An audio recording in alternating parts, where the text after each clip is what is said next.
નમસ્કાર, અમારી news channel news for કાઠિયાવાડને લાઈક કરો, શેર કરો અને સબસ્ક્રાઇબ કરો. News for Kathiawad. નમસ્કાર.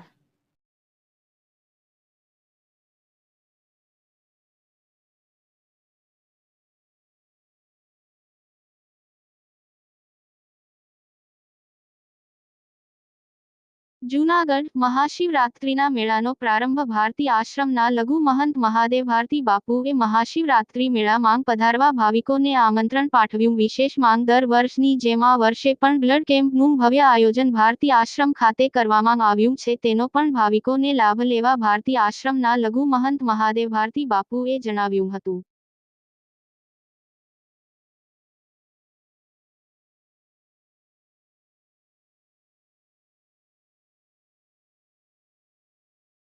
શરૂઆત થઈ છે ને ધજા બંધાઈને છે એના વિશે શું?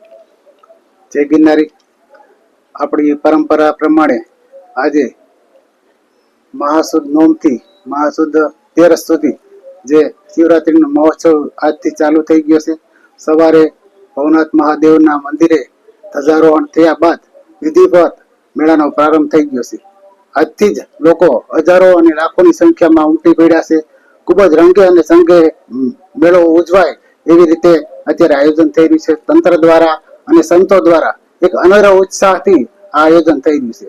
તો હું ભારતી આશ્રમ વતી આપ સૌને નિમંત્રણ પાઠવું છું કે વધારે વધારે સંખ્યામાં આપ મેળાનો લાભ લો. આપણે જાણીએ છીએ કે અત્યારે કુંભનો માહોલ બહુ ચાલી રહ્યો છે. જે લોકો કુંભમાં નથી જઈ રહ્યા એ લોકો શિવરાત્રીના મેળામાં આવી અને આ મેળાનો લાભ લે અને ભગવાનના આશીર્વાદ પ્રાપ્ત કરે, ગિરનારી મહારાજના આશીર્વાદ પ્રાપ્ત કરે. જી બાપુ, આરોગ્ય કેન્દ્ર પણ અહીંયા ચલાવવામાં આવે છે એના વિશે? હા, આપણે જાણીએ છીએ કે અત્યારે ઋતુ બેવડી થઈ છે. સવારમાં ઠંડીનો માહોલ છે, બપોરે ખૂબ તાપ પડે છે.